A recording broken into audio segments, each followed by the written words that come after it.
Yeah, I feel like you would just be watching someone go.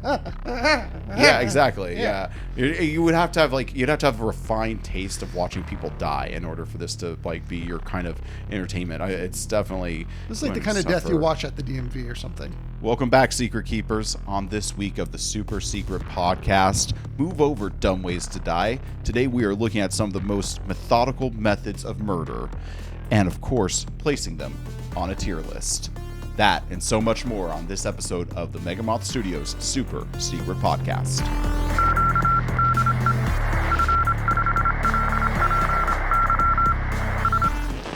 Welcome to the Super Secret Podcast, the show that we dive deep into a topic of interest and use what we've learned to pitch a game to you.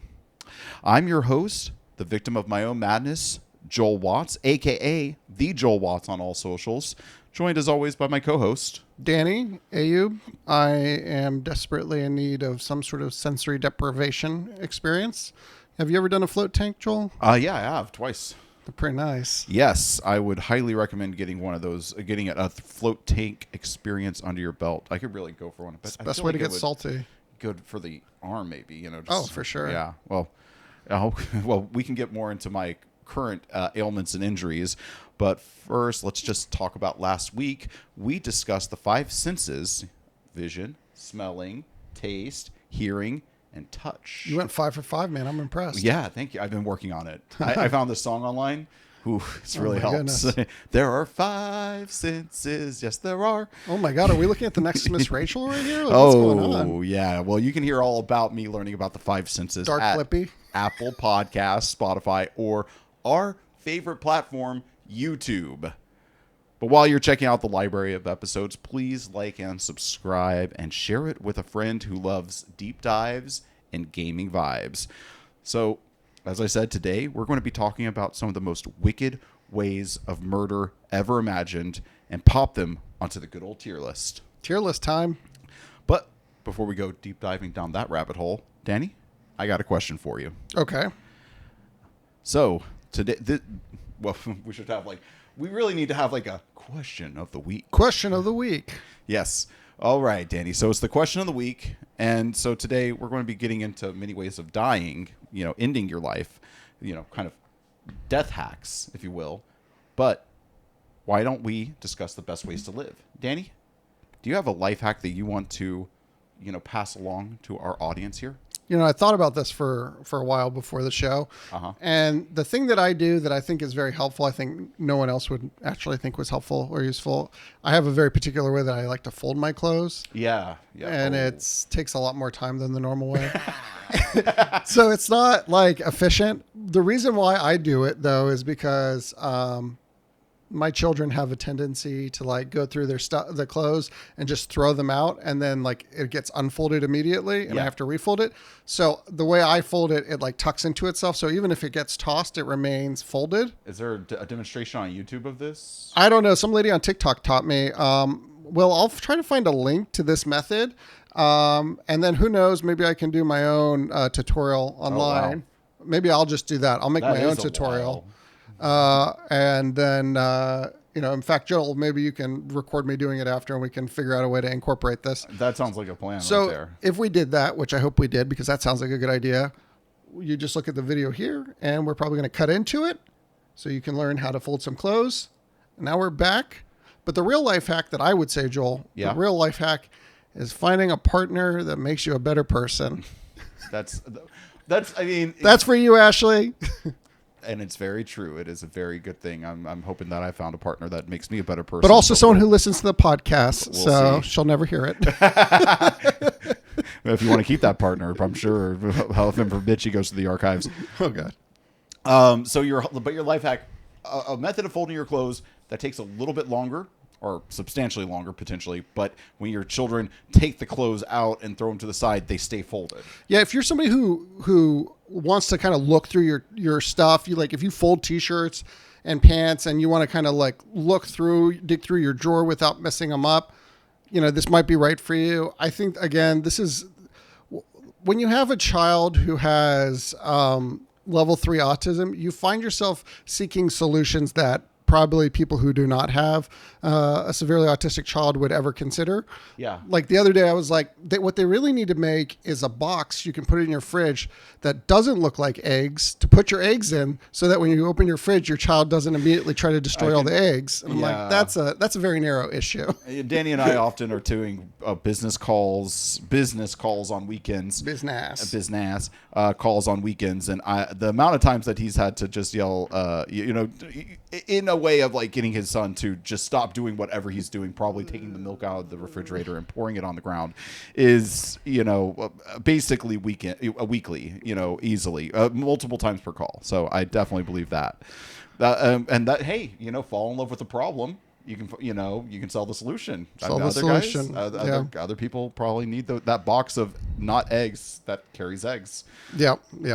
Now, mine feels a little less storied, I guess, than yours, but okay. It's pretty simple. I would just highly recommend, for the purposes of doing dishes faster, get a spray bottle that you would normally use to like put water in to spray down your hair, and then you put like just a bit of dish soap in it, and then fill the rest up with water and shake it up, and then you have you just spray down dishes and wash them really quick, especially if you're like a single person or maybe just a couple who aren't doing massive amounts of dishes that constantly need to be using the dishwasher. This is just a great method of being able to quickly spray soap into a dish and scrub it out really fast. So like I said, but I will say every time that I've had roommates move into my place, I don't know if there's something that disgusts them about this, because multiple times people have seen this bottle and decided to empty it out and use it for something else. Yeah. And it's just like, why would you presume that this doesn't have a purpose? I feel like this kind of falls into the category of like a poop knife, not because it's like a poop knife in the disgusting sense, but like because it's such a unique solution that I don't think most people know what to do with it.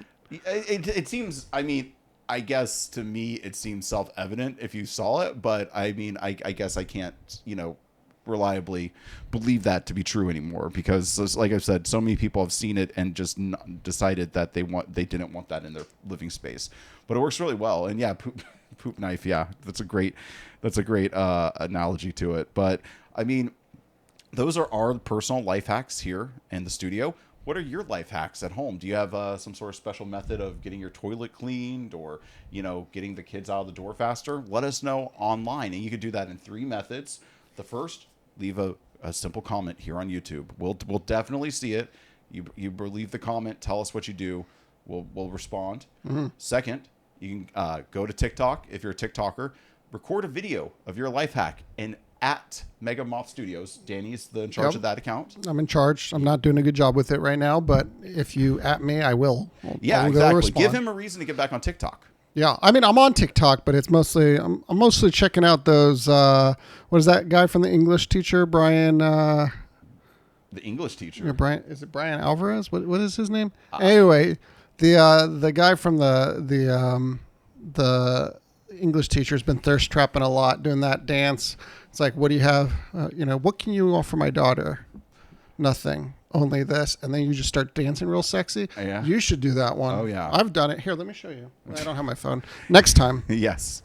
Okay. So, TikTok, maybe you should get me on TikTok or to make a video featuring me. That way you're inspired to get back on there. But if you at Mega Moth Studios with your life hack, Danny will be sure to check it and potentially stitch it. Mm-hmm. And finally, our proudest method, the one that we want you to do the most, is to leave a review on Apple Podcasts, rating us 5 out of 5, and then just tell us your life hack in the text of the review. That's all you have to do. Yeah. So we're going to take a quick break, but when we get back, we're going to talk about methodical methods of murder.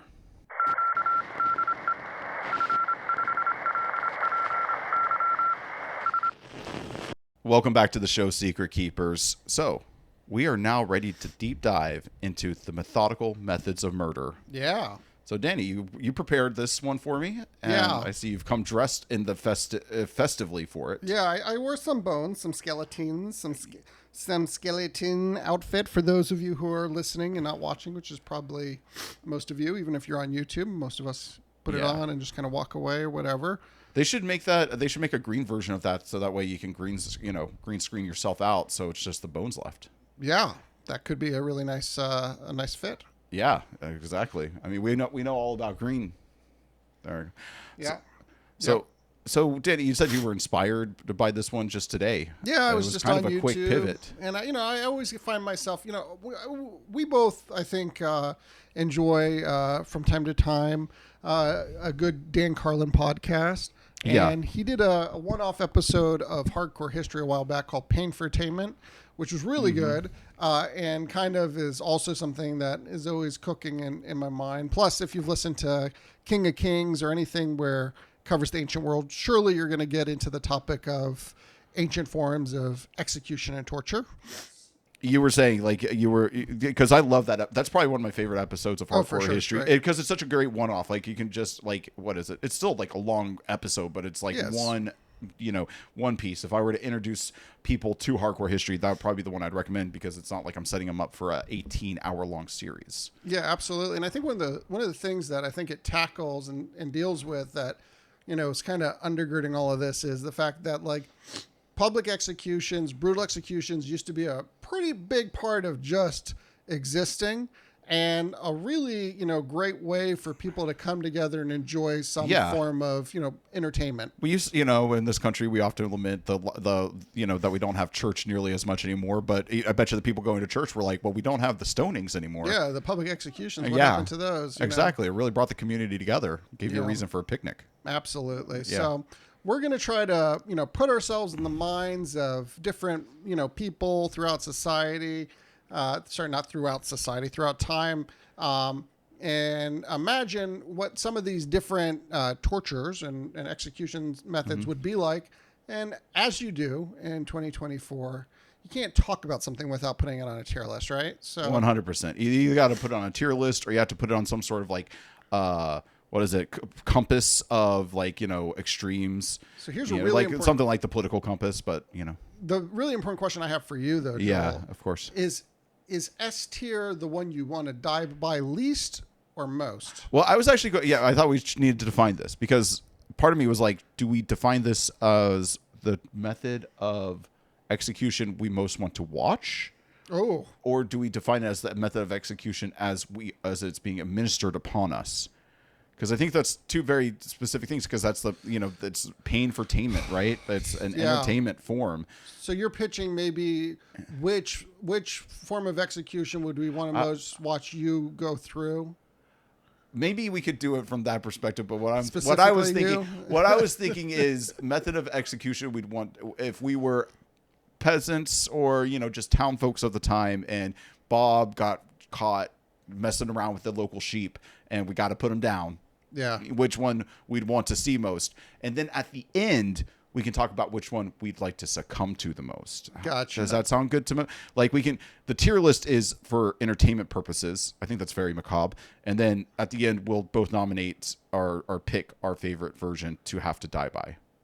Does that sound good? I'm just trying to decide if I want to co-sign on enjoying public executions. Period. It's so removed from our modern sensibilities. Yeah, completely. But I mean, there was that scene in Inglourious Bastards where they, the Nazis beat him to death with the bat, and right before the Bear Jew comes out and beats him to death with the bat, Aldo Reyes says, "Oh, we're so happy that you're deciding to die because it's the closest thing we have to a movies."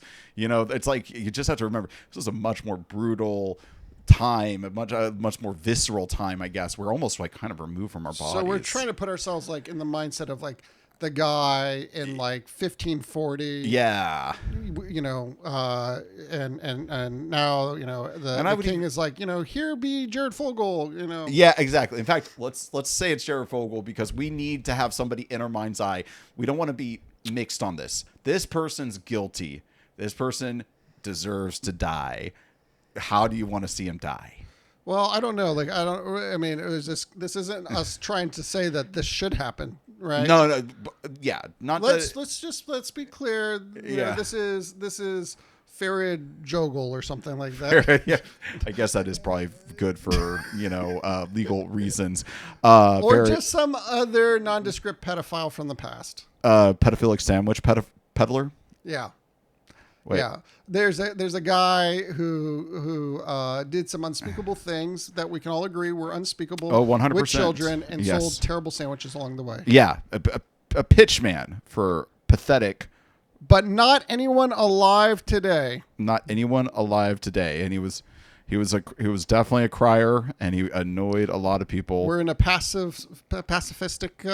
We're in an enlightened society now. Yes. Where we just let people rot in prison for the rest of their lives, and occasionally inject them with stuff. And yeah, whatever. we could talk. We can round things out by talking about modern executions. I'm sure. Are these all execution methods? Like first and foremost, there's some torture. There's some okay torture. There's some torture. Okay, cool. So What not about all of it's going to be entertainment based. That's the thing. Okay, that's fair. We can figure I out. think we should do it from the perspective of Would if we were experiencing it, because I think that's the empathetic thing to do. Okay. And then we can decide which of them in the end we would be. All right.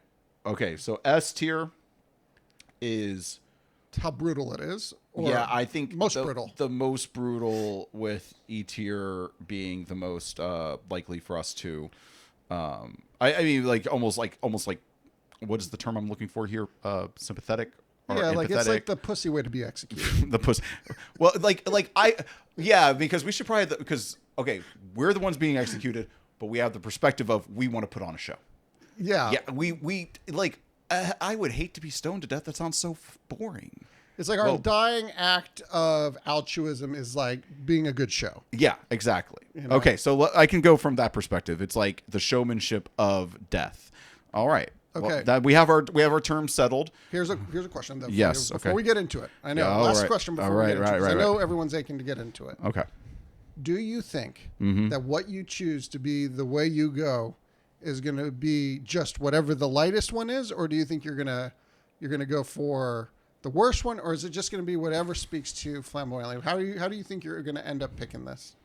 I think I lean towards the most flamboyant way of going, but I will say there's probably going to be an entertainment to pain like negotiation I'm making. So I wouldn't be surprised if, even though like the coolest, most brutal executions in the S tier, what I would choose maybe being in the B tier to be my method. But we'll see. Because you still feel it, right?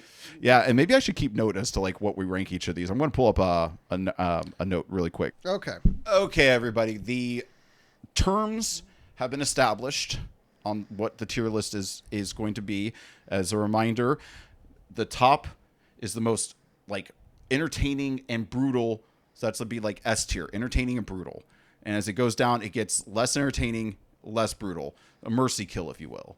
Okay. Yeah, something that almost like, why did I even show up for this? I took a Saturday off to go and watch this guy get killed, and all they did was crush his head with a rock. Yeah. Something so we're like back that. to watching it. Yeah. Well. Okay. So like, how about it's like we have this weird out of body experience where we're watching ourselves be executed. Yeah, something to that effect. Yeah, there we go. That's a good way of defining but it. We're oddly into it. I'm going to talk about it from both perspectives. Yeah, for sure. We'll just talk around it. Okay, so we've got two little components to each of these ones as I share them. Okay. And you kind of help me understand which way you think we should lead with.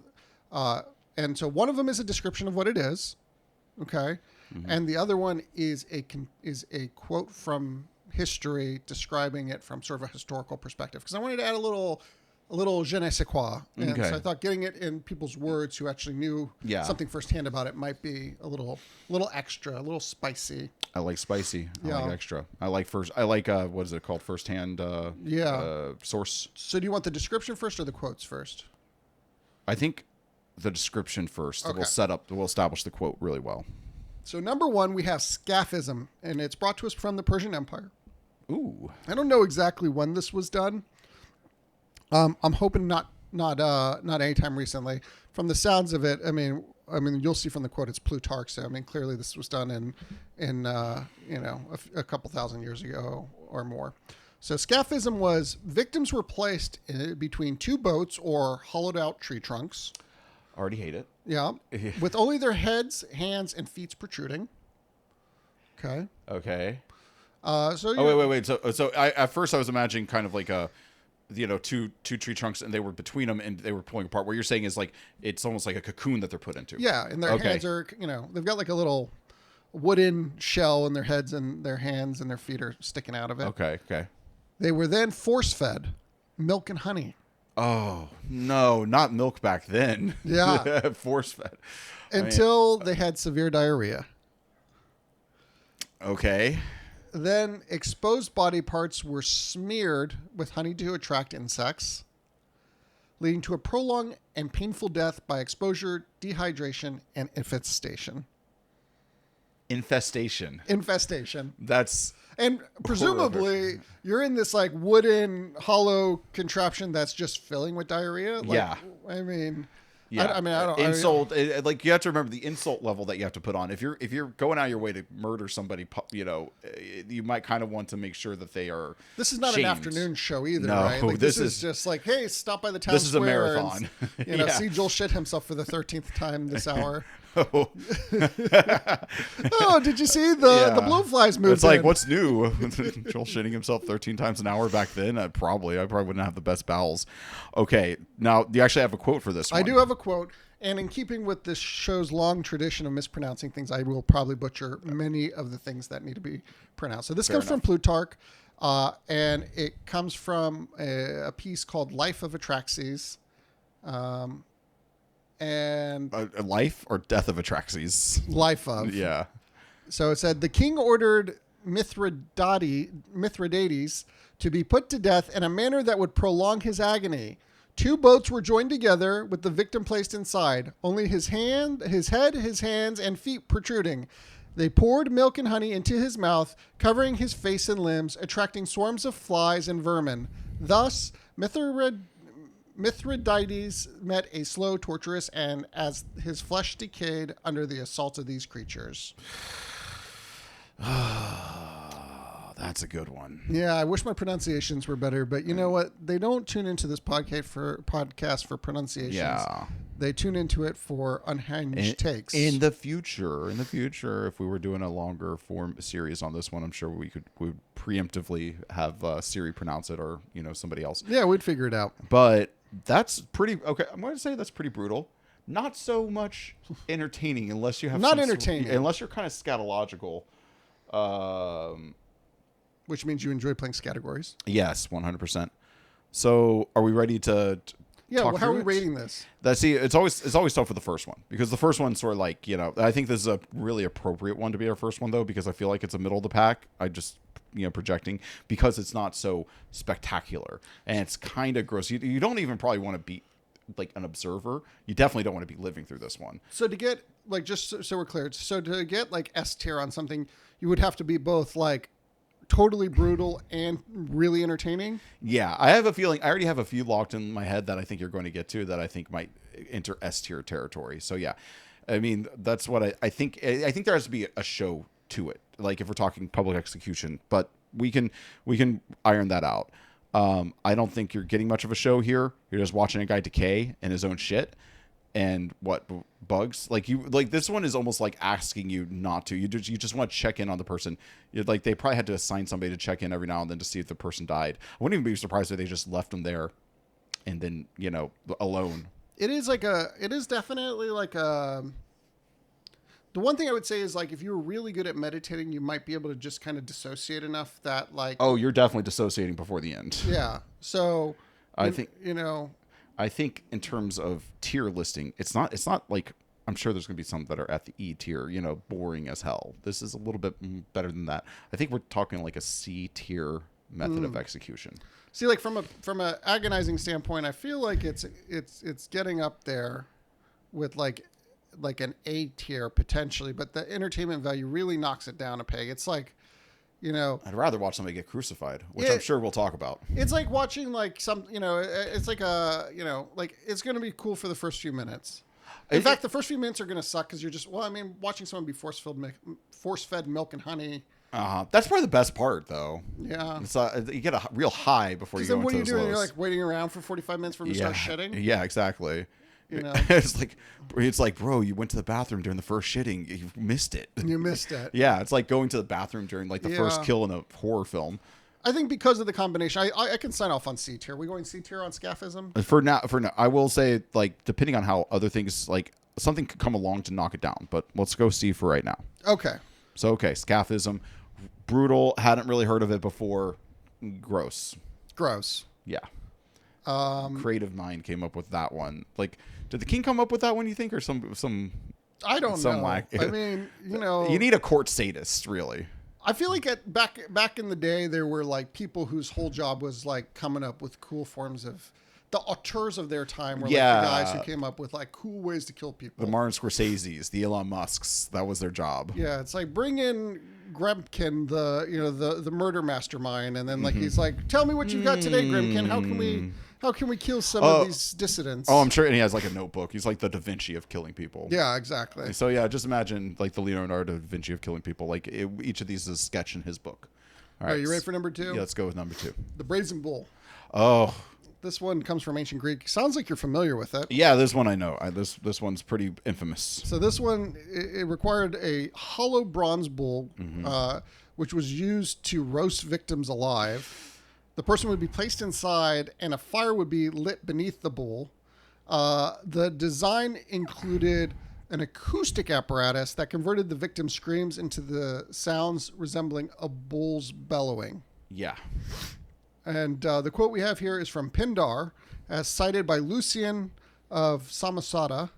Perillus, who devised the brazen bull, was the first to make trial of his own invention, roasting in the fires he himself had kindled.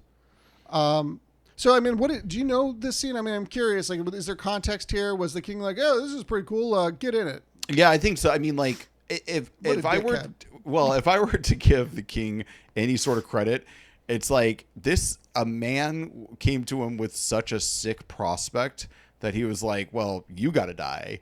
Like, just inventing this thing was a sin. I hate the brazen bull, the concept of the brazen bull.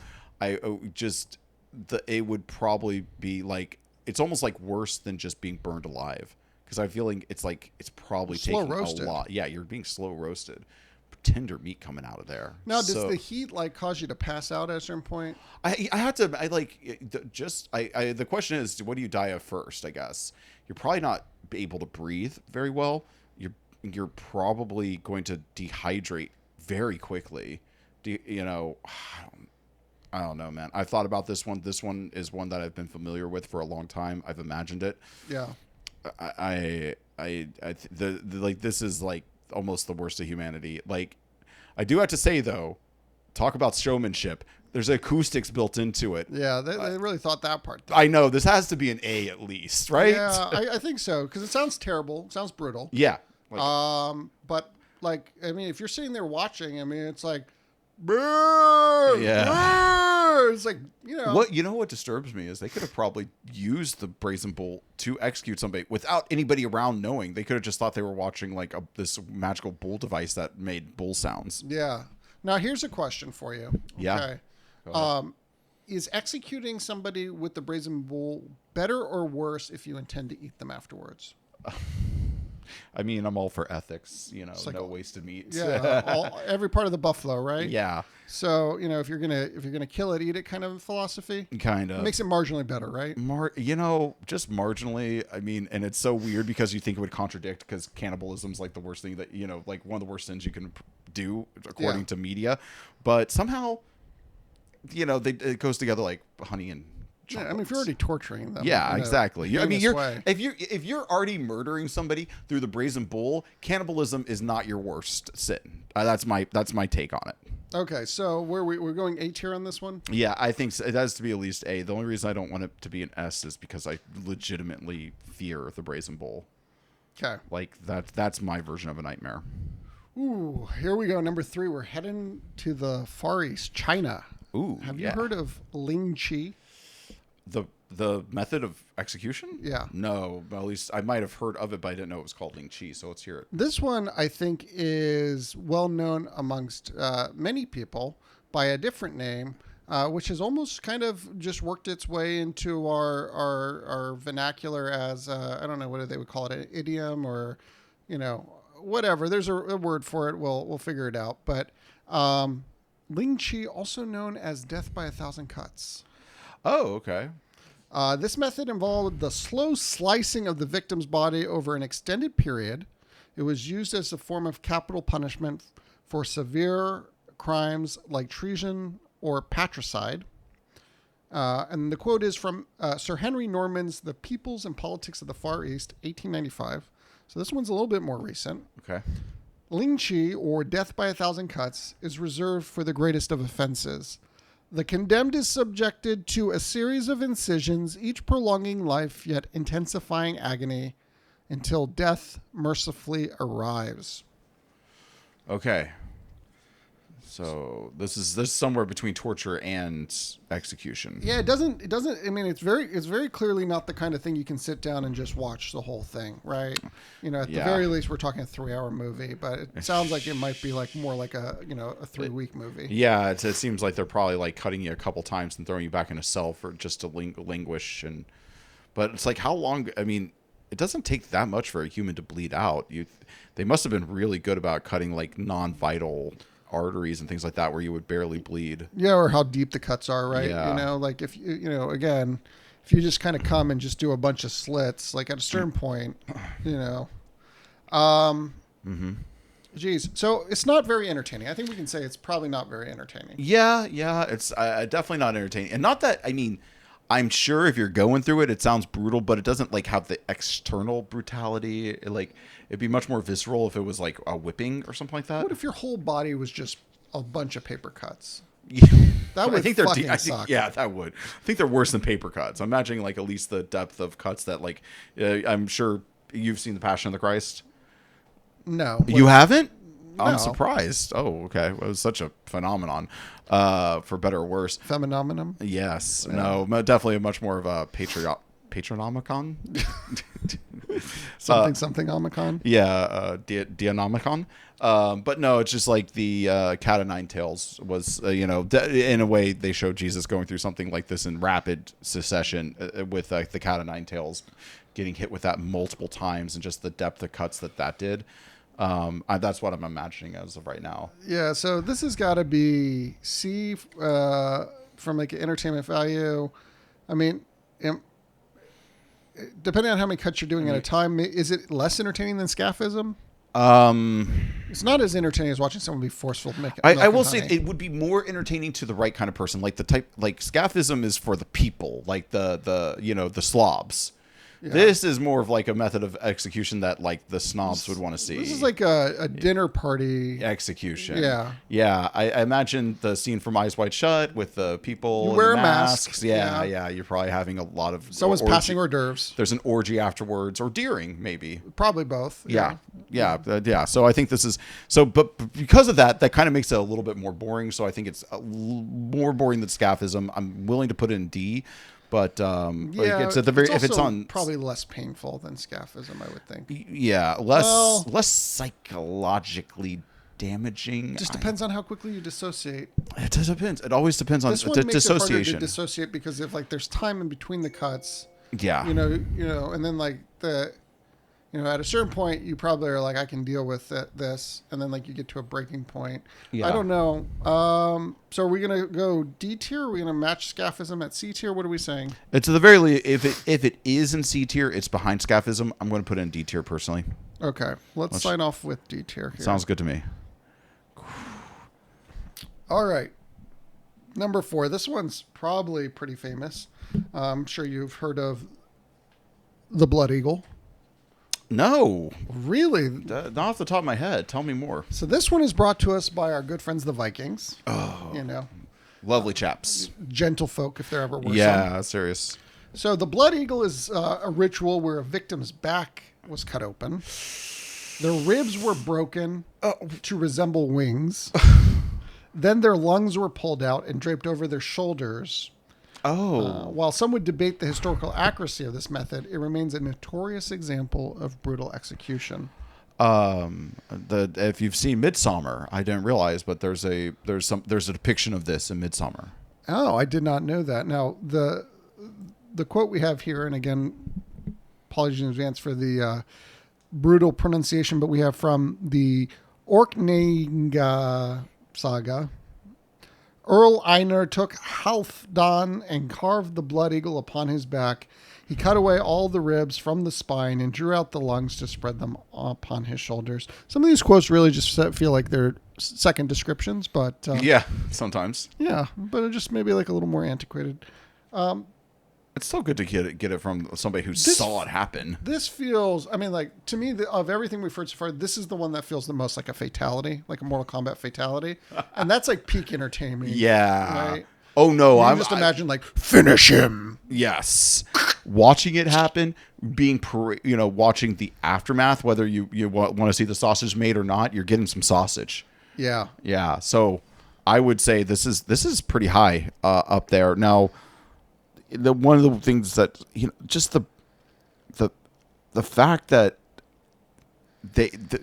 here's the thing that boggles my mind is that humans thought through this. It happened enough to give it a name, and they actually thought it up and did it multiple times. Is just like fascinates me. It's like, those things in our chest that we probably don't even know what they do. Don't they kind of look like wings? So. Yeah, man, this is brutal. I mean, do you die right away when this happens to you? I don't think so. You're at the very least like not until like the lungs are being. You're probably like suffocating. Out. You're bleeding. Yeah, you're getting a little too into this. Why are you bleeding? Am I bleeding? Wait, where? Your arm. You just started bleeding. I have this. Sorry, I'll go grab a napkin. But I have a persistent scab that I keep picking at because I'm an idiot. Oh my god! We were like, man, we're talking about all these forms of execution. I look over, you just randomly start bleeding, and I'm like, oh my goodness, this fatality. Yes. The Blood Eagle. Sounds very brutal. Very brutal. You're not going to want to live through this. Imagining having your ribs ripped out. Yeah. While you're alive, and then your lungs like flayed over while you're like. Humans are messed up enough though that I could also imagine, like, if you were to tell me that this was some sort of like ascendant ritual for like a warrior who had proven himself in battle, I would believe you too. On the way to Valhalla. On the way to Valhalla. So for that reason, I think that it hits all the criteria. I think this is our first S tier. I agree. This is S tier, right? Yes. The Blood Eagle is S tier, folks. Yeah. If you had that done to you and you knew all your friends got to see you like that, you got to be kind of like proud. Yeah. Okay. But, generally speaking, this next one, oh man, this is one that I've had nightmares about. This is your Brazen Bull. And you probably know about it too, and I don't think you're going to like it. Okay. Number 5, we've got rat torture. Apparently, this is something various cultures have done throughout history. Oh yeah, the creativity. It's funny. Like, was it called a cross pollination or no? The simultaneous thinking, like when you develop like two nations that never interact, develop the same idea. Yeah. It just takes seeing a rat. Yeah, they just see a rat and a mailbox. Yeah. So go on. So a container with rats is placed on a victim's abdomen or chest.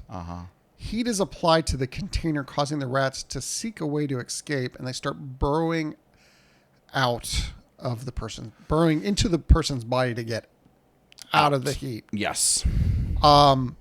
Jeffrey Abbott's execution, there's a quote here. It said, in the dungeons, a pot filled with rats was inverted on the prisoner's abdomen. Heat was applied to the container, drove the rats into a frenzy, gnawing through flesh to escape the scorching confines. Jeez. Yeah.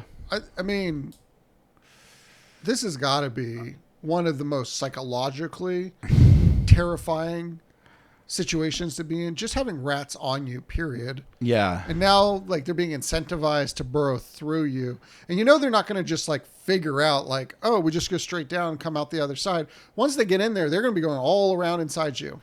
So, I'm assuming this is happening like right in this area, like probably right there.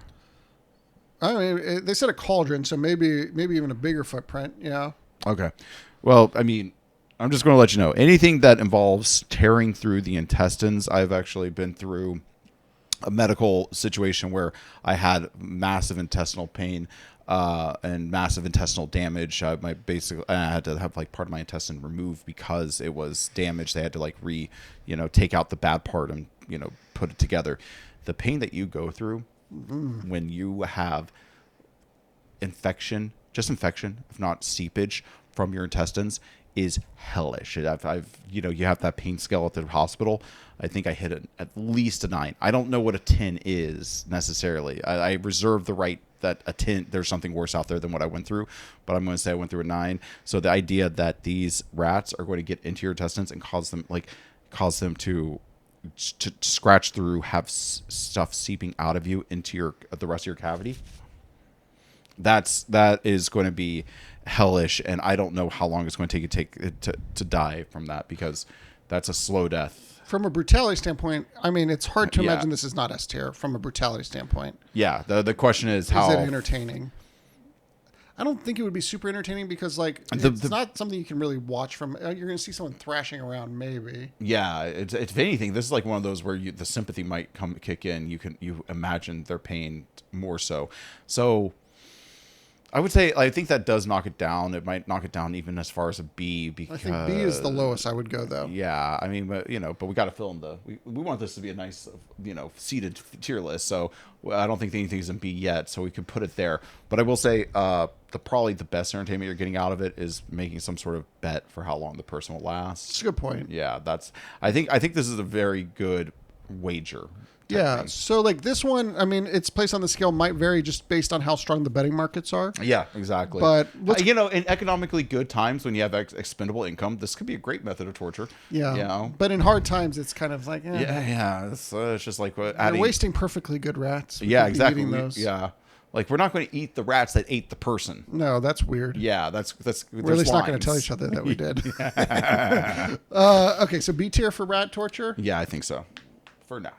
We can adjust things. We can go back and adjust things if we need. Are you familiar with number 6? It's Judas Cradle.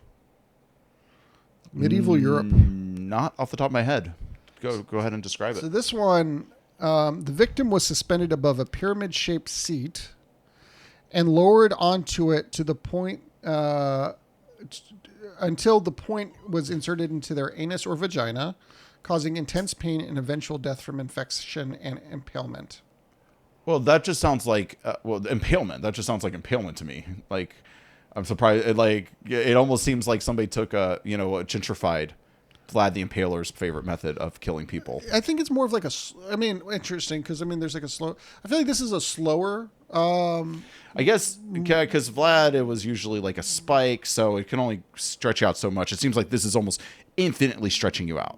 I think the point of this one is like, you're going to slowly bleed out on a really uncomfortable seat. Yes. The weight of your body. With an impalement, you're probably going to die a lot faster. The incision's probably quite a bit more, because it doesn't sound like the Judas Cradle is coming out the other end. The quote we have here is from Instruments of Torture by Michael Kerrigan.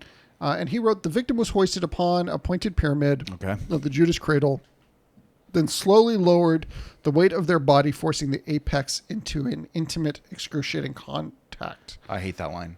Because it kind of makes it sound psychosexual, and I'm always freaked out by any time like those two. Those meet. two. Yeah, it's real creepy. Is there any famous leaders who use this? Any like noblemen who were like, "This is my go-to"? Did they mention anything like that?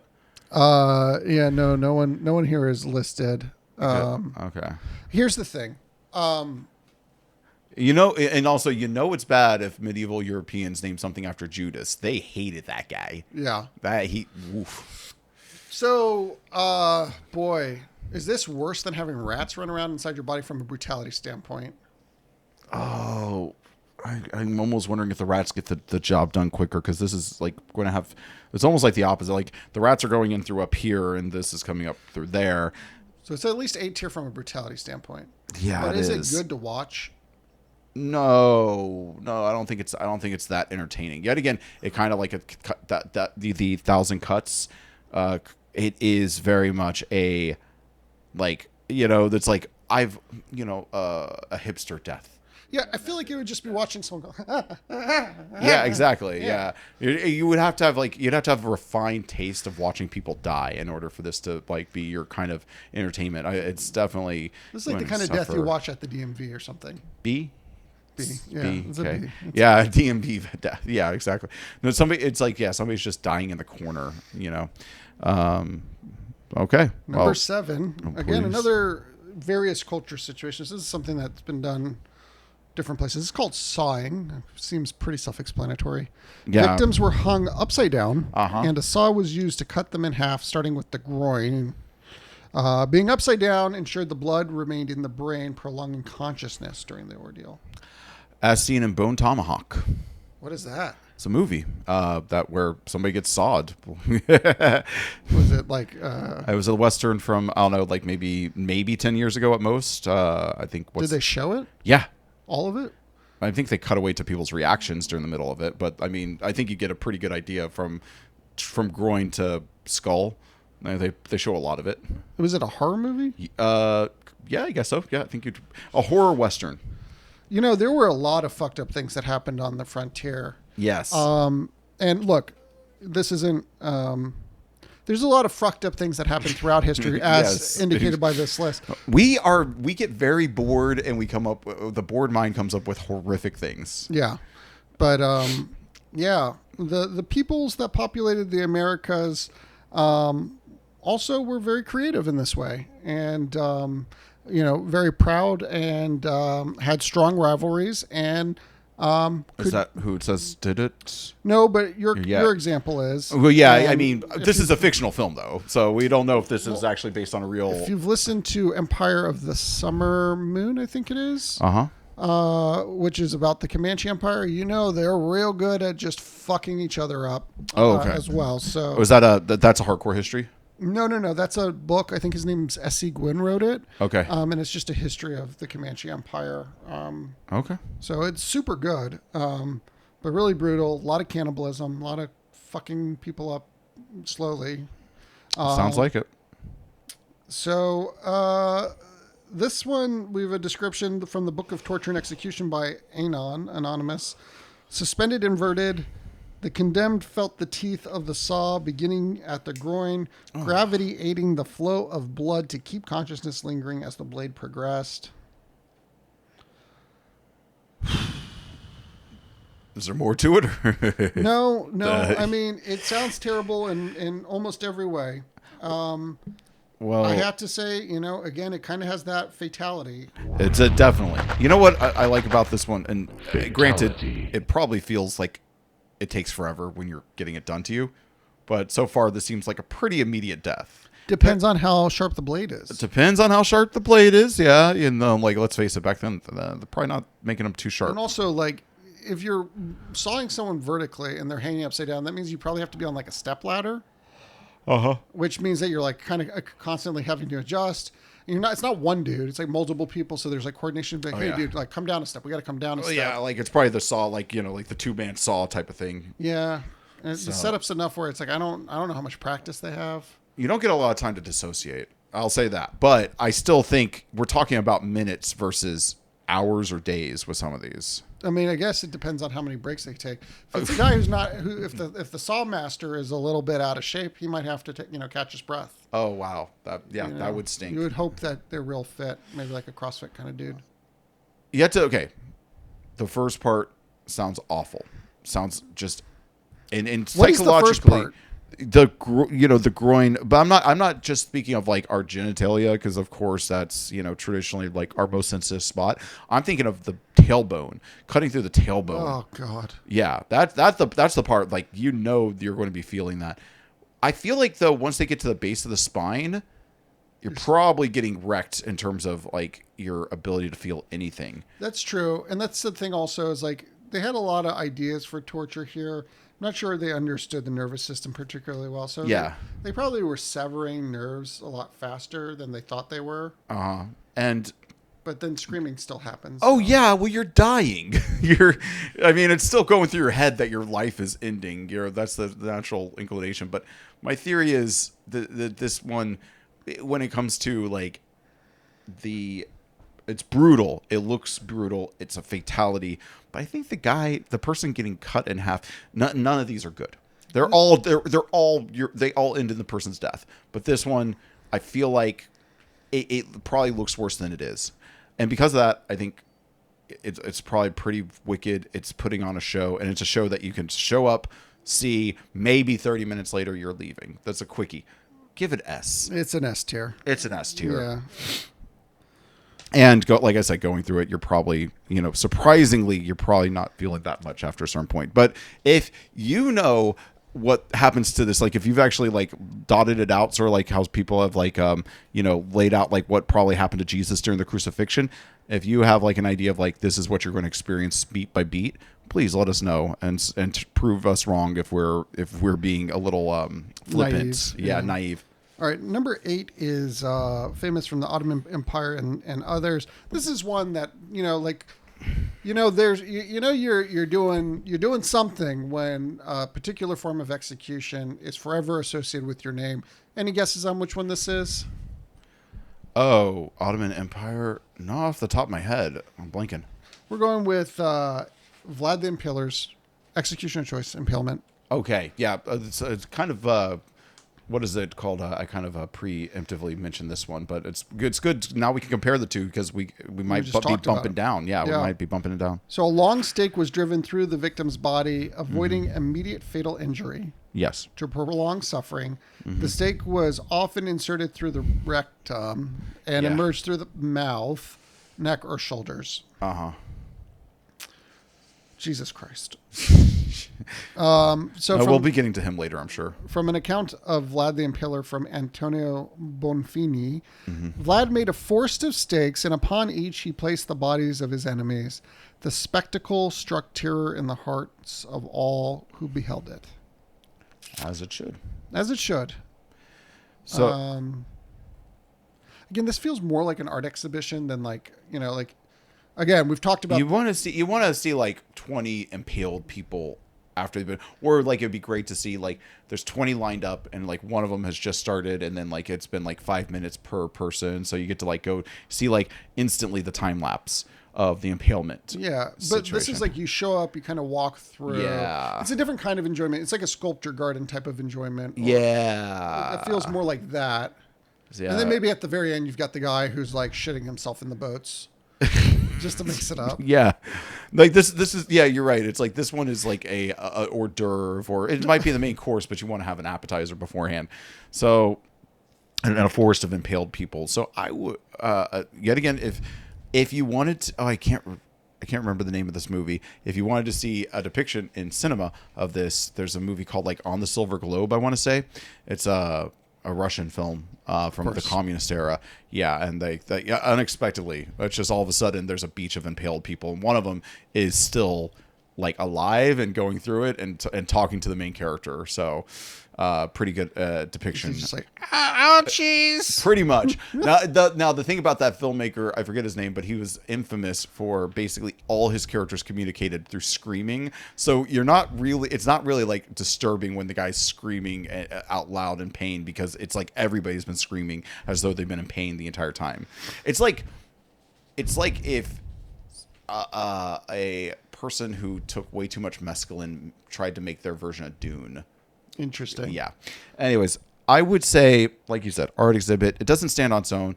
I think it's still a good execution method. It's classic, iconic. It's at least an A. A. Yeah, I think it's an A. It just doesn't have the pizzazz. It's missing that last little pizzazz. But it is still like you could see like showing up and like spending time and maybe critiquing technique or whatever. So A tier? Yeah, I think A tier. Okay, I'm okay with that. Oh, cool. Oh gosh. Oh, again, this is just one of my least favorites. This one comes from the Assyrian Empire. Flaying. Oh, no. The skin of the victim was removed either completely or in sections, leading to death by shock, blood loss, or infection. And this is from Ashurbanipal's the Second's inscriptions. I built a pillar over against the city gate, and I flayed all the chief men who had revolted, and I covered the pillar with their skins.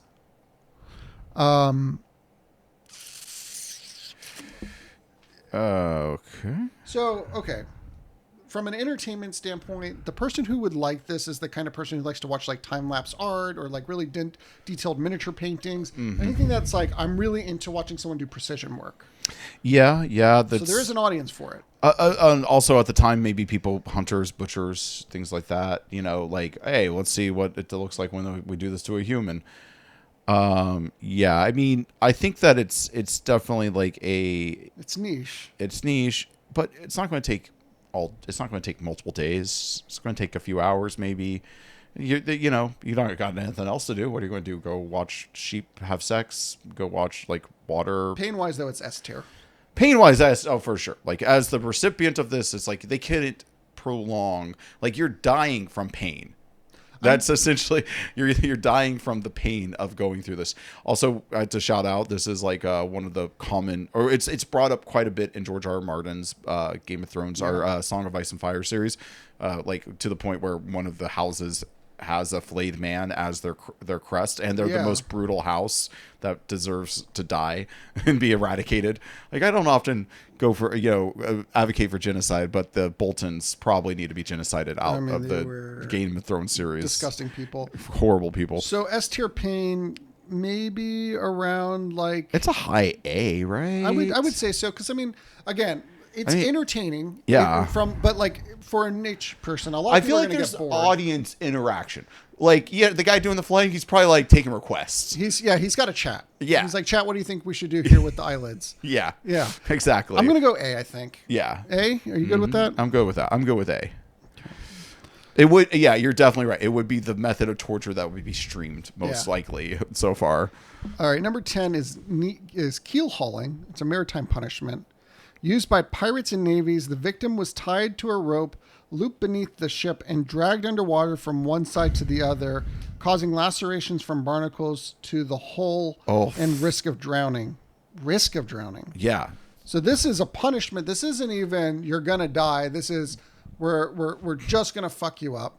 And from Admiral George Anson's voyage accounts, 18th century here, the sentence was carried out with grim efficiency. The man was drawn under the keel, his body scraped and torn by the barnacles, emerging barely alive on the other side. So this is a little different. We have to put it in different regards.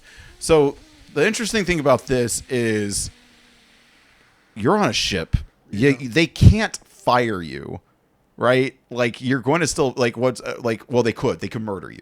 They for some reason you've done something so bad, you've screwed up so badly that they need to punish you immensely, potentially kill you, but they also don't want to risk losing a crew member. Yeah.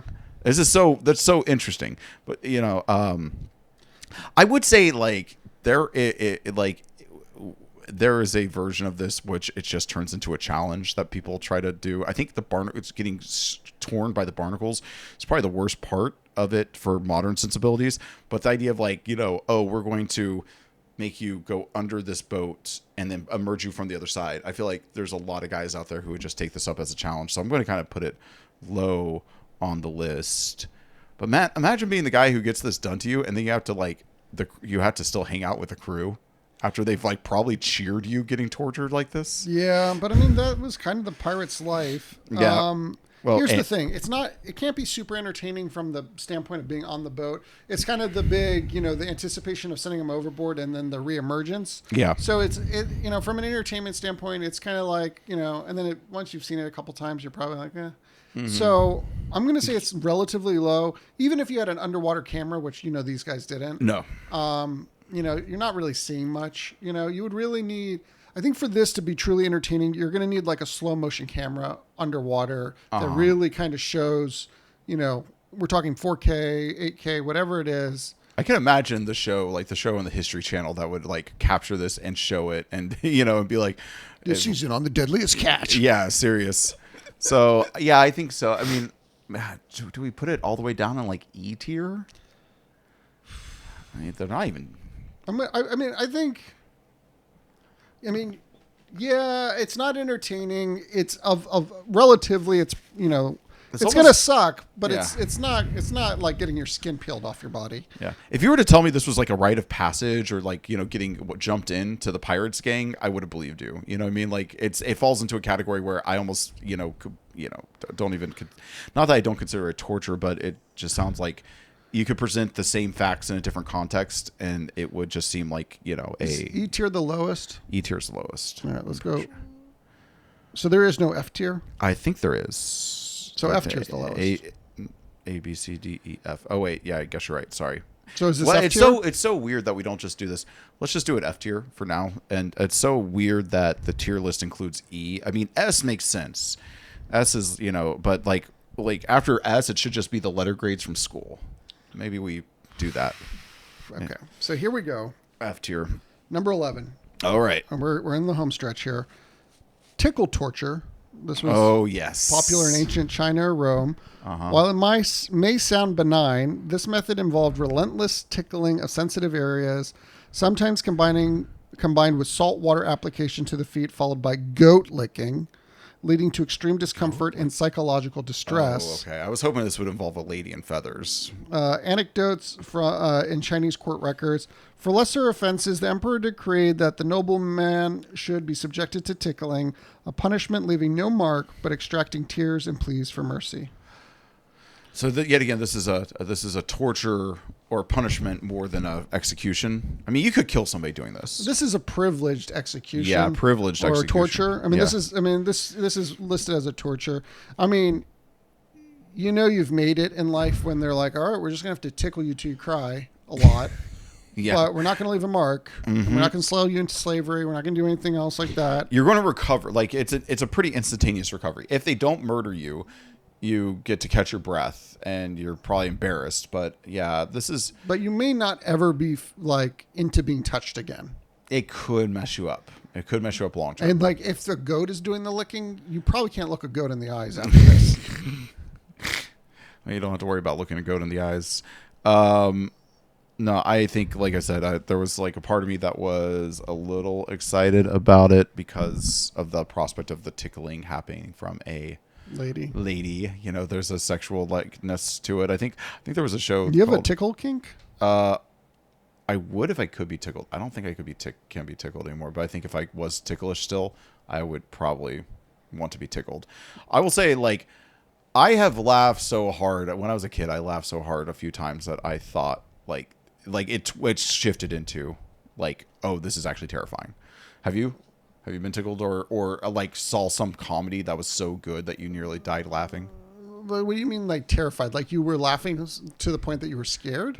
Yeah. Laughing to the point of I can't catch my breath. I am now worried about my health. I've never laughed that hard. No. Unfortunately, who made me laugh that hard? Who? Bill Cosby. I saw one of his comedy specials, probably on PBS or something like that when I was a kid. It was a special from probably the 70s, maybe early 80s, something like that. And I saw it and I swear I was needing to stop. I needed to leave the room because I couldn't catch my breath. I was worried about my life at a certain point. Well, it's interesting to know that Bill Cosby's touched you in that way. So tickle torture, I mean, that's what are we talking? I mean, is this another F tier? I kind of want to put it in D because there's a show to be had. That is true. You get to see the person getting tortured. That is true. You're right. And I bet you that it's really a mood change in the audience when it goes from fun tickling to horrific tickling. That sounds like a scene in a movie. You could see that, right? Yeah. So I'm going to say D, but mostly because I doubt it would. The fact that people aren't always dying, I've kind of want to save the upper tiers for the true executions. All right. So we got another torture here. This one is modern. Modern. Okay. Modern white warfare. Torture. White or light? White. Okay. Tell me more. A form of psychological torture involving sensory deprivation and isolation. Victims are kept in entirely white rooms with no sound or color variation, leading to hallucinations and mental breakdowns. From the account of Nasser Kadir, Danish politician of Syrian descent. They spoke of cells bathed in white light where silent screams where silence screamed louder than any voice, and the absence of color and sound eroded the very sense of self. We kind of talked a little bit about how nice sensory deprivation was at the beginning, but that's when you can like choose to get out and you're laying in a nice warm vat of water. Yeah. There's a safe word. Yeah. It's a little erotic. Mm-hmm. But if you're just like in solitary confinement with no stimulus and it's bright and uncomfortable, I mean, that's the thing. Darkness, warm water, those things, that's a nice way to experience 30-minute time limit, like 30 to 90 minutes of time limit. Yeah. Indefinitely being put in a position where you're just, I mean, this sounds like pain without the pain, if that makes sense. Like one of the things that I think about, like having gone through some rough times before, it's like that idea of like the never endingness, the feeling of like constant renewal is very rough when it comes to actual physical pain. That's like why you almost I would rather go through like an intense pain that levels off than a sustained pain. And that's like, and there's something about like the idea of like a dream that never ends. Like when you're running a fever, or at least when I'm running a fever, like it's like your dreams almost become recurring. It's like over and over the same cycle. That's what this sounds like. This sounds like everything, all the psychological elements of being in immense pain or being in like an uncomfortable situation without the actual pain. When sleep stops to feel like a reprieve and it kind of like is uncomfortable too. Yes. You're in a fucked up spot. Oh yeah. I remember, it's funny, we're recording this after a presidential election. I remember the last presidential election, I went through a bout of food poisoning, and I was very much keeping up. But this was during the primaries. I was very much keeping up with all the politicians. And like the thing that I remember was like I was like laying on the couch, just trying to hold it together, trying to get some sleep, trying to rest myself. And it was as though I was constantly going from primary office to primary office with a candidate and their team. And the thing was, it would like start out with a meeting and it was like intense and like not comfortable, and then all of a sudden they would pull out food. And since I'm in a food poisoning situation, it was always like, get me out of here, I don't want to think about that, I don't want to see food right now. And so I'd constantly go like, they pull out bagels, they pull out a cake, Bernie Sanders was pulling out like lox and bagels or something. Interesting. Yeah. So but I feel like the white room, the white silence would get you mentally there where you couldn't, you don't know where things begin or end. You're just having white dreams. Like you're just, entertainment value, zero. Like, zero. Like the only entertainment you can get from this is to see somebody who's like succumbed, like, and watch them. And even then, I don't think you would consider that entertaining. This, from a brutality standpoint, I mean, this is almost as bad as like when your phone dies, like you're just bored. Yeah. I know that feeling. Is this a D tier? I mean, it's bad psychologically. It's sustained. No entertainment value though. No entertainment. And at the end of the day, you're going to be scarred. But this isn't going to be.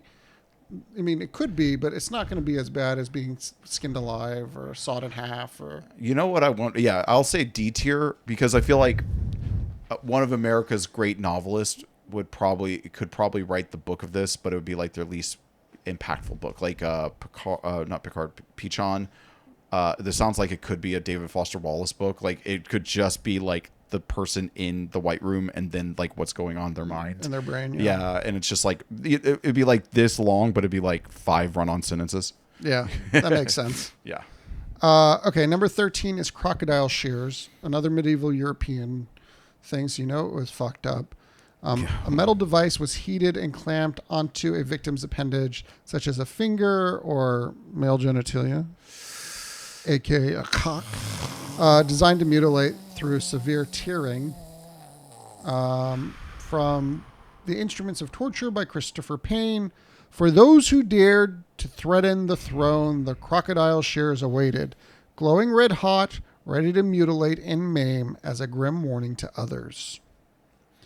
So again, this is more of a torture, but it's just shearing off, right? Like the, or is it? Or are they doing it really close? It's like a clamp. I think, oh, they clamp and they very painful. Oh no! But it's like a one-off, so you're not dead. So it can't be like full-blown S tier. Well, yeah, that's true. But I will say, there's for me there are some things worse than death. For sure, like having your junk going off. Yeah. Yeah. Is this a B maybe? This is like your appetizer. Yeah, I think this falls into B. Like this is like what you do to somebody when you really want them to suffer and they're on their way to being impaled. You give them a few yoinks. Yeah, and I could feel like if people show up to watch this, they might be like, it was good, but it was a little on the short side. Yeah. Like it needs to be accompanied. Yeah. Yeah. All right, number 14. This one I feel like you probably know about. The Colombian necktie. Is this on your radar? Yeah.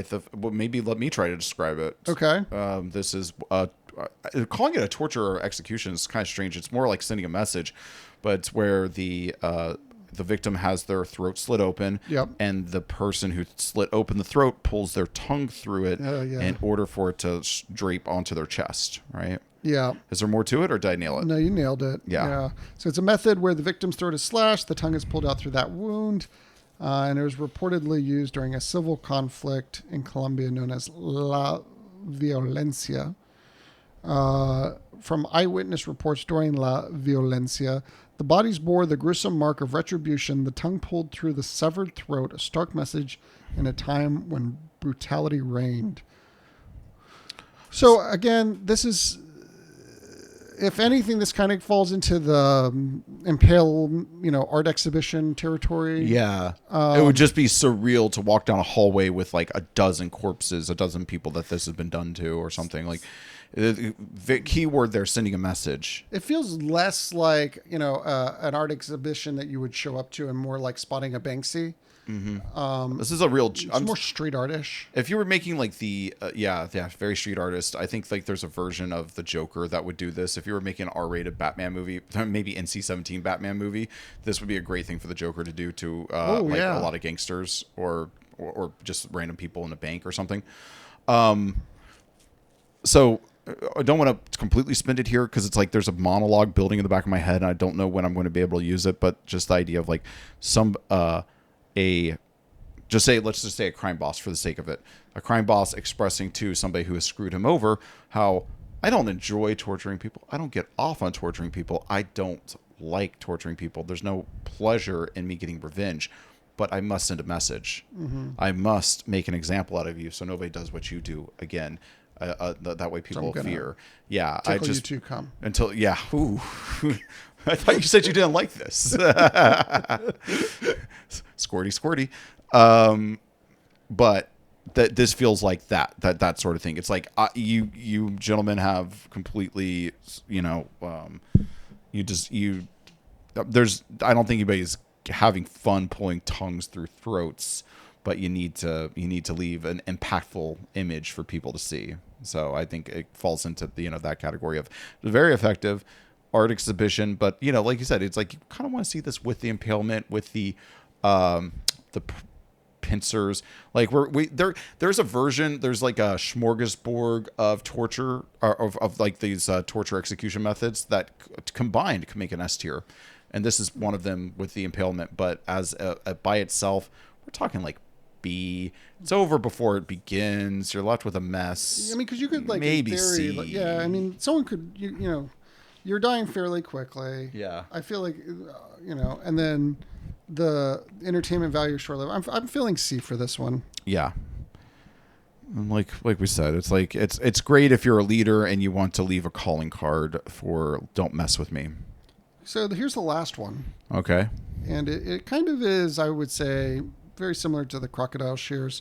It's called the Spanish tickler from medieval Europe. See, yet again, I'm excited in all the wrong ways.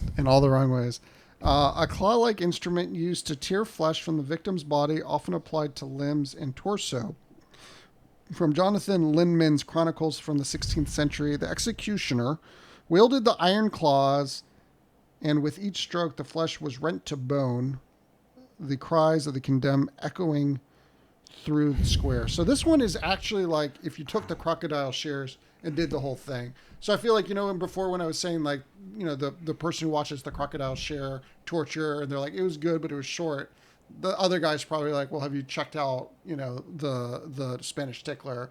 It's kind of like this, but it goes all the way. It's a good runtime. So we have to bring it up. And also it sounds like it's, yet again, there's like a lot of pageantry. I feel like you could be very artistic. It's very much in the same terrain as filleting. flay. Yeah, it's definitely painful. How much pizzazz we're talking about really depends on the executioner, right? Yeah, that's true. I feel like at least it's an A, but it could be an S. It's somewhere in between those things. We gave crocodile shears a B. It's clearly better than crocodile shears from a. I'd give this an A. Yeah. I'd give this an A. It just is lacking a little something to be S tier, I feel. Yeah. It's not quite. I mean, look, in the hands of the right executioner, the Spanish tickler could definitely make S tier. But I think like most people probably don't have that kind of finesse. And so generally speaking, it's probably like an A tier. But let's just put a little asterisk that in the hands of the right person, it could make a strong case for an S tier. Okay. But that's it. That's it. We rated 15 of these. That is a lot. There are some that I had assumed would be on here that didn't make your list. Breaking on the Wheel. Yeah, there were quite a few that didn't make the list, but that just means that we can revisit the topic. Yeah, that's true. We can have a part 2 and have a head-to-head. Maybe we can even do a instead of doing a tier list, another version of this that we could do would be a what is it called? Brackets. Or what is it? Like what they do in the NCAA, or is it NCAA? Oh yeah, yeah. Those brackets. Like basically Sweet 16. What was it? March Madness. Yeah, we could do a Torture Madness. Yeah. But like one of the ones that also comes to mind is Drawn and Quartered. Yeah, there were a lot of like really good ones on here that didn't quite make the list. But Okay. part of the fun thing is you want to leave some of the bangers for later. Oops. I'm going to need. Speaking of for later, I still need this laptop. Danny. Well, we said we would. Yeah. We appreciated this from the entertainment value. Yeah. Now we have to appreciate it from which one are you going to do. Now I want to preemptively say none of the torture. The torture that leaves you alive is off the list. You have to choose something that's going to kill you. Which one are you choosing? Jeez, this is such a terrible situation.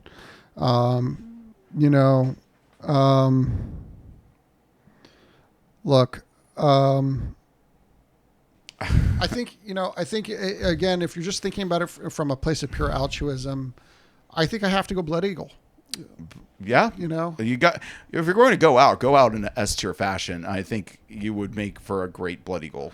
I'd have one request though. Yes. Blood Eagle paired with a Sky Burial. Or did they throw you off the cliff? Is that what you mean? No. Sky Burial. I think it's like they might do this in Mongolia or Tibet. Oh yeah, I think I know what you're talking about. Like where they cut you open and then they let the eagles eat you. Yeah, they bring you up and let your remains get eaten by the birds, and I just feel like that's so romantic in a way. Yeah. I think they go hand in hand. I do agree. Like that should be like you should be left to nature after you're dead. Yeah. On that one. What about you? Where are you going for this? I mean, I want to go I want to be operatic. I want to live in people's minds forever. I want somebody on their deathbed to think about how they watched me die and how uncomfortable it made them. I'm going to go Saw. Are you really? Yeah, I'm going to get sawed in half. While being tickled? I wish. I think, it's sort of like we were talking about the other day with dynamics of hearing. Like, if there's a loud noise, you can't hear the quiet noise. I have a feeling as a saw is going through your tailbone and making its way to your, spinal column, you're probably not feeling tickled. Yeah. Yeah. But, I mean, if I could have chosen one of the non... I think I could probably assume that we would have both, if we could have chosen just one of the tortures, we would just both have chosen tickle torture. Yeah, maybe. But, that white room, you know what that reminds me of? What does it remind you of, Dan? That creepy pasta, the Russian sleep experiment. Oh, gosh, yeah. That's a real creepy one. And yet again, if y'all want to see that dramatized, Creepcast did it as like their second or third episode. Really good stuff. Awesome. So we answered that question. So I think you want to take a little break and come back for the Patreon conversation, or what do we? Yeah. So folks, we're going to wrap up the conversation about torture here. If you're watching the podcast at home, we're going to be right back with the game of the week. But if you want to, you can go to patreon.com and look up the Megamoth Studios podcast. There you're going to find our conversations that we have exclusively for the patrons. Right now it's free to sign up. We can't guarantee it's always going to be free to sign up, so get it while it lasts. And I think last week, what did we end up talking about? We talked about if the senses were inverted in terms of how powerful they were, what would that look like? What would the world look like? What would, this creature who had inverted senses from us look like? This week, what are we talking about, Danny? Our death row meals. That's correct. So if you want to hear us gush about like what we'd like to eat over right before we die, and the mess we'll leave behind, go over to Patreon. Otherwise, we'll be right back.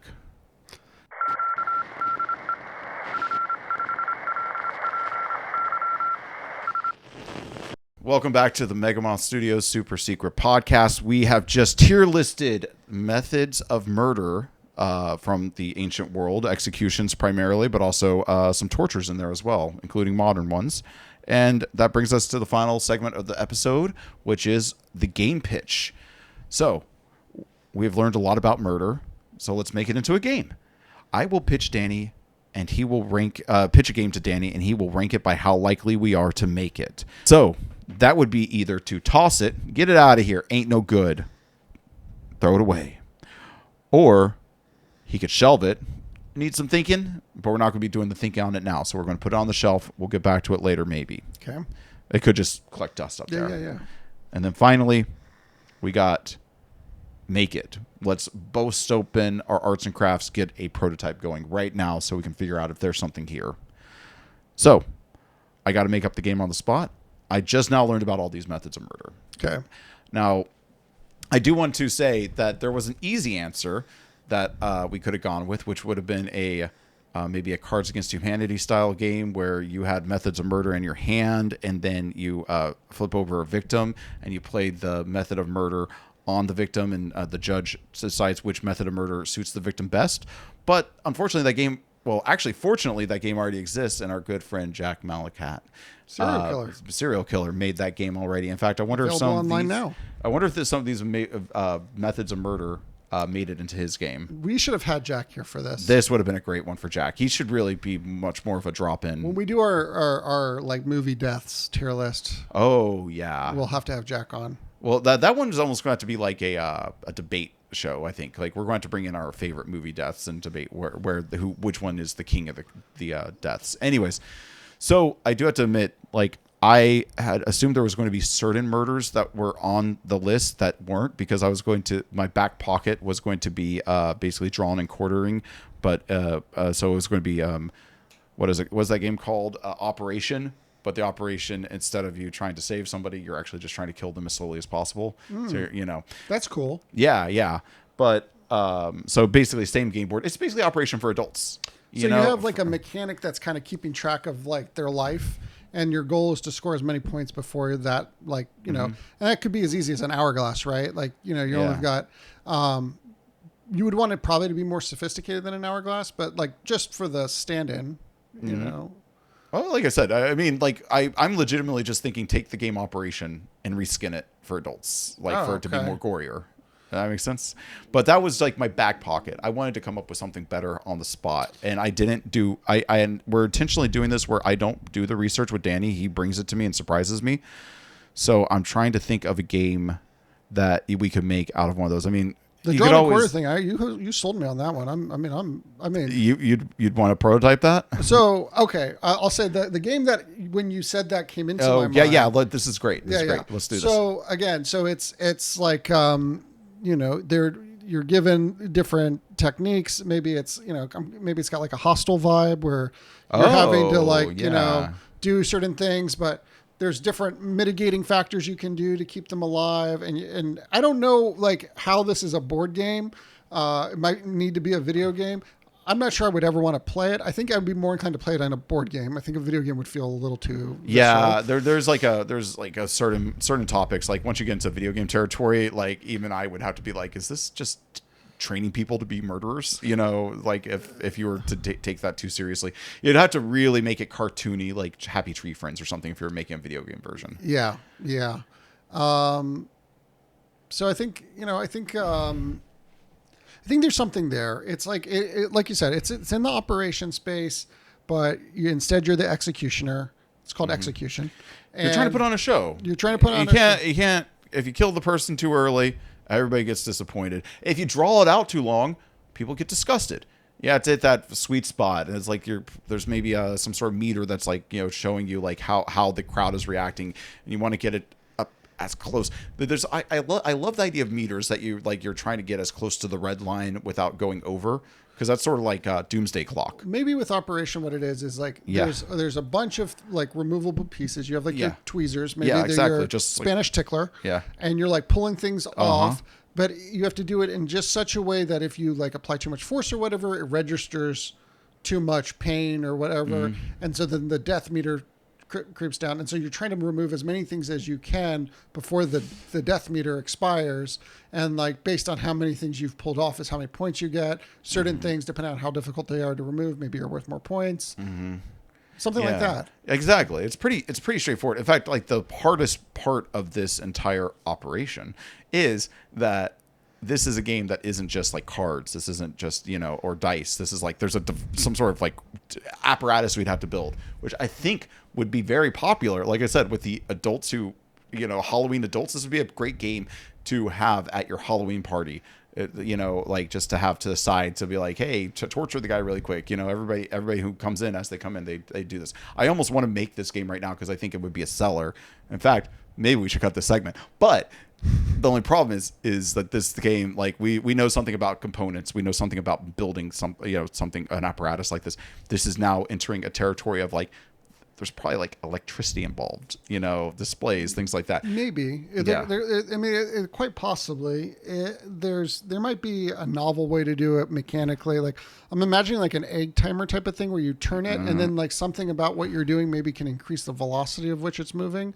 Yeah. But I don't know how you would do that. So I don't know. I mean, it's certainly a technical challenge. It's not something that's within our means to prototype super easily. Probably would require somebody who can think outside the box in terms of a Drew type.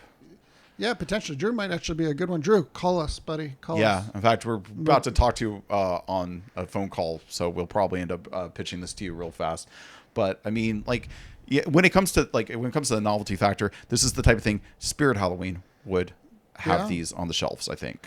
This is the kind of game that would sell everywhere, I think, if you could pull it off. Yeah. So I think that, the only thing keeping us from moving this, not to toot my own horn, but I feel like the only thing keeping us from putting it into the make it category is just our mechanical limitations.